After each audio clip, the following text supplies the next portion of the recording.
मैया मेरी बात, मात मेरे दरवाजे पे आई।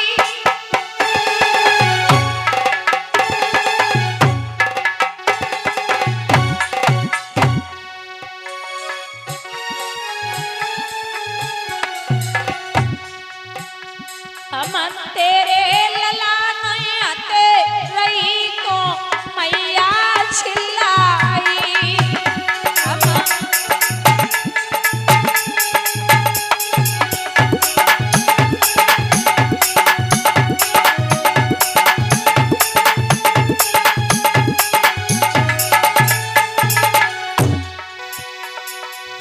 अरे लला नहीं मानो मातारी,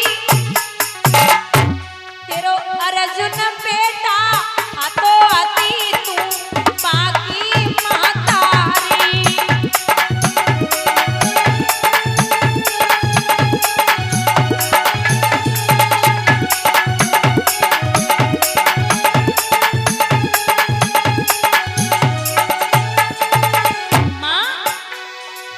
अरे भेज दिए अपने पारथ को, मुते करे सामनो आया खाड़ो है महाभारत को। मुते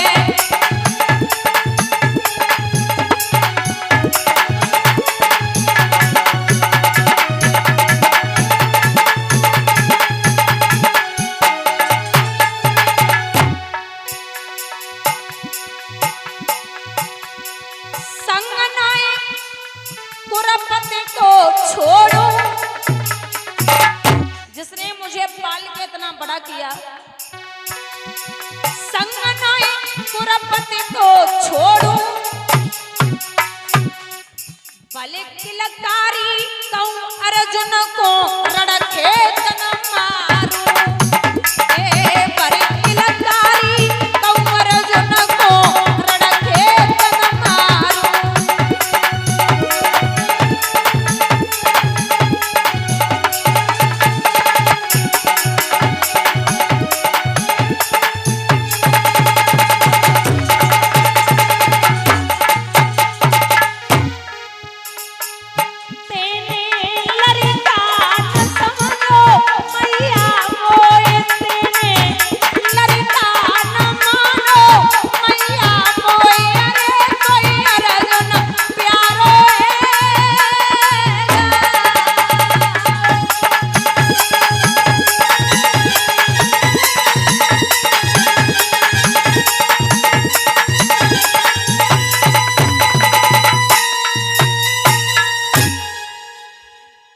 मैया ने जवाब दियो लाला हम कछु काम सो आई। हाँ बोल, हमें तो पता आती बिना काम के ना आई है। तो वे लाला जो 5 बाण हैं परशुराम जी के दिए हुए, वो 5 बाण तू मुझे दे दे। अच्छा दादा, ये 5 बाण परशुराम जी ने तब दिए थे कर्ण को, जब ये कर्ण छुप कर के परशुराम जी के यहाँ विद्या अध्ययन कर रहे थे। परशुराम जी का ये नियम था कि ये ब्राह्मणों के अलावा क्षत्रियों को विद्या अध्ययन नहीं कराते थे। कारण ये था कि जो पितामह भीष्म हैं, ये शिष्य थे, शिष्य हैं परशुराम जी के। एक समय ऐसा आया कि परशुराम जी को पितामह भीष्म को आपस में युद्ध करना पड़ा। तो जब युद्ध हुआ, पितामह भीष्म ने अपने गुरु को युद्ध में हरा दिया। जब चेला ने गुरु को हरा दो तो बड़ी बेइज्जती की बात है। तो प्रण करो अब कछु है जावे, हम जीवन में क्षत्रियों को विद्या अध्ययन नहीं कराएंगे। कर्ण एक दिन ये छुप कर के विद्या अध्ययन कर रहा था। एक दिन परशुराम जी कर्ण के पास पहुंचे। अब सोचिए, पहले के शिष्य ऐसे थे, अब के शिष्य है ना, गुरु तो गुड़ ही रह गए, चेला चीनी है गए। सब आज के जमाने के चेला एंड्रॉइड है, ता से बच भी रही हो महाराज। कहते हैं कि जब कर्ण बैठे थे, अचानक परशुराम जी आए और कर्ण की जंघा पर सर रखा और सो गए। जब सोए तो कहीं से भमरा आया, उस भमरे ने उसी जंघा को काट लिया जिस पे परशुराम जी का सिर रखा था। अब जाए भंवरा काटे कितना दर्द हो गए दादा, रक्त बहने लगा और माताओं दर्द की वजह से व्याकुल हैं, करड़ जंगा सूझ गई।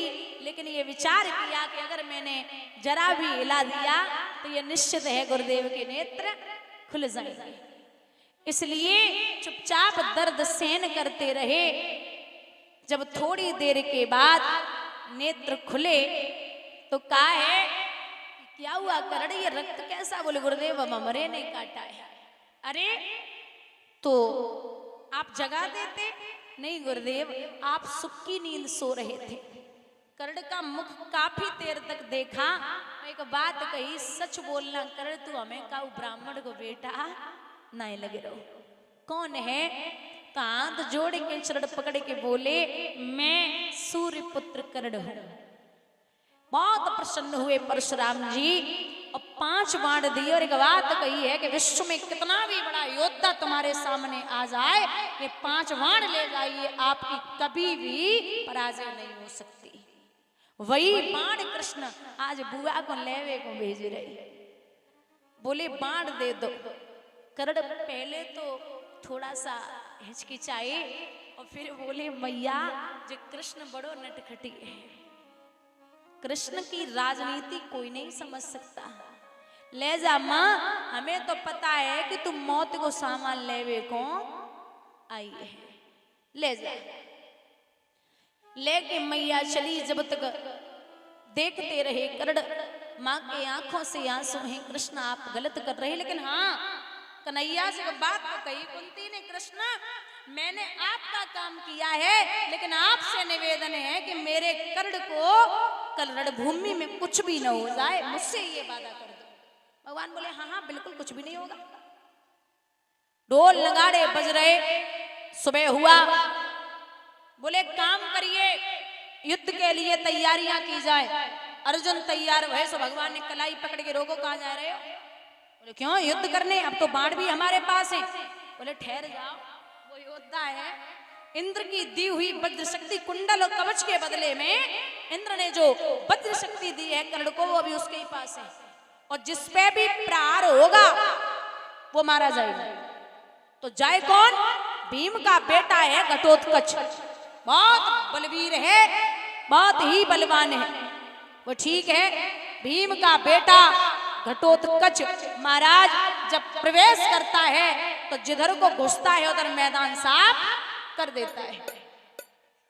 बोले अब क्या करोगे? बोले करने का चुनाए।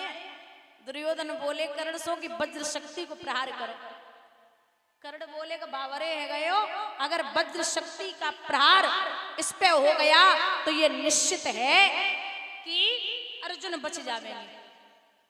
दुर्योधन की बात सुन के बोले कि अर्जुन बच जाएंगे, तो दुर्योधन बोले अर्जुन तो लड़वे को तब आवेंगे जब जो भीम को बेटा हमें हो तुम्हें छोड़ दिए हैं। अर्जुन को नंबर तो बाद में आवे जब जो हमें हो तुम्हें छोड़ देवे। ये इतना बड़ा बलवान है, ये किसी को नहीं छोड़ सकता। वज्र शक्ति का प्रहार करिए। महाराज जवान बेटा भीम का जैसे वज्र शक्ति का प्रहार हुआ, जमीन पे गिर पड़ा, धराशायी हुआ। सो भीम को इतना क्रोध आयो, दुशासन को उठायो और जमीन पे पटको जंघा को फाड़ दिया। खून से लथपथ द्रौपदी को लिया और केसों को खून से रंग करके बालों को बांध दिया।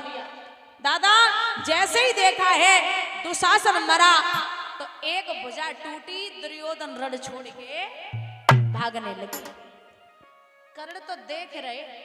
अच्छा एक बात दिमाग में बिठा लेना कि जीवन में मित्र भी ऐसे बनाइए, जीवन में मित्र भी ऐसे बनाइए जिसको पता हो कि हमारी सामने जो वीर है, सामने जो बलवान है, सामने वाली पार्टी बड़ी मजबूत है, उसके हाथों से मैं मरूंगा और हमारा मित्र भी जाएगा और तब भी तुम्हारा साथ न छोड़े, तो उससे बड़ा दुनिया में मित्र कोई दूसरा नहीं हो सकता।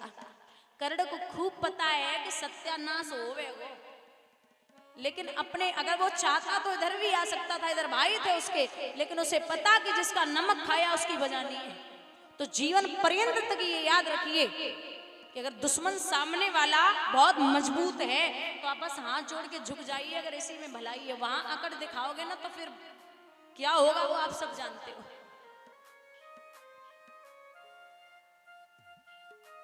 सबसे बड़ी बात तो ये है कि महाराज कर्ण जो है जब बाण चलाते थे तो अर्जुन का रथ 3.5 कदम पीछे हट जाता था, और जब अर्जुन बाण चलाते तो कर्ण का रथ 7 कदम पीछे हट जाता था। सो अर्जुन मुस्कुराए के बोले, देख रहे हो कन्हैया, ये तो कुछ भी नहीं है, मेरे बाण से इसका 7 कदम हट रहा और मेरा 3.5 हट रहा। भगवान बोले, थोड़ी सी शर्म कर ले, है थोड़ी सी शर्म करो, तुम्हारे रथ पे हम इतना बोझ लेके बैठे और जो ध्वजा पर विराजमान हनुमान बैठे, तब ये 3.5 कदम हटा रहा है, और अगर हम न होते तो न तुम्हारा पता चलतो न रथ को पता चलतो। बोलिए गोविंद भगवान की। सोच लो ये कितना बड़ा वीर होगा, जब मैं पूरी दुनिया का बोझ लेके बैठा तब ये पीछे हटा रहा है, अगर मैं न होता तो फिर ये क्या करता आपका। अब एक काम करिए, बोले क्या करना है, आप बाण चलाइए, आगे बढ़िए और बाण चलाइए। जो जब बात सुनी सो अर्जुन भगवान को मुख देख के बोले, क्या कह रहे हो नाथ, तुम ही तो कहते हो कि कभी भी निहत्थे पे बाण नहीं चलाना है। भगवान बोले, अब तुम हमें सिखाओगे कि बाण चलाने या नहीं चलाने हैं, धर्म और अधर्म तुम हमें बताओगे कि हमें क्या करना है। कर्ण ने सुना कि ये बाण चलवाने की बात कर रहे, तो कर्ण बोले, महाराज क्या कर रहे हो, ये अधर्म है। भगवान बोले, अब तो ये आई याद धर्म की, तेरो अंत समय गो आई, और जय याद पहले आ जाती तो होती ना। अरे तुझे पता भी है कि जिस समय मेरी बहन की साड़ी खींची जा रही थी, वहां कौन सा धर्म चल रहा था। अगर तुम बोलना चाहिए था तुम्हें वहां पे बोल देते तो दुशासन दुर्योधन रुक जाते। और अर्जुन, अगर कुल में कपूत पैदा हो जाए, कुल में अगर कपूत पैदा हो जाए तो उसे मारने में देरी नहीं करनी है, उसे मारने में देरी नहीं करनी है। बहुत ध्यान से सुनना माताओं, पूत, कपूत और सपूत, बच्चे 3 प्रकार के होते हैं। सपूत वो है, पूत वो है जो बाप रख के जाए, उसका वैसा ही पर्याप्त रखे, उसको बर्बाद न करे, वो पूत है। जो रख के जाए पिता, उसको अच्छे से संजोए, अच्छे से रखे, वो पूत है। और सपूत वो है जो पिता जायदाद रख के जाए या पूर्वज जायदाद रख के जाए, उसका 100 गुना ज्यादा बढ़ा दे, वो सपूत है। जो बाप या पूर्वज रख के जाए उसका 100 गुना ज्यादा बढ़ा दे। और कपूत वो है जो बाप कितनों जोड़ के जाए बाय सब मिट्टी में मिला दे, वो कपूत है। संतानें 3 प्रकार की होती हैं। भगवान कह रहे कि अगर कुल में कपूत पैदा हो जाए तो उसे मारने में देरी नहीं करनी है। सो अर्जुन धनुष बाण लेके बोले कि हे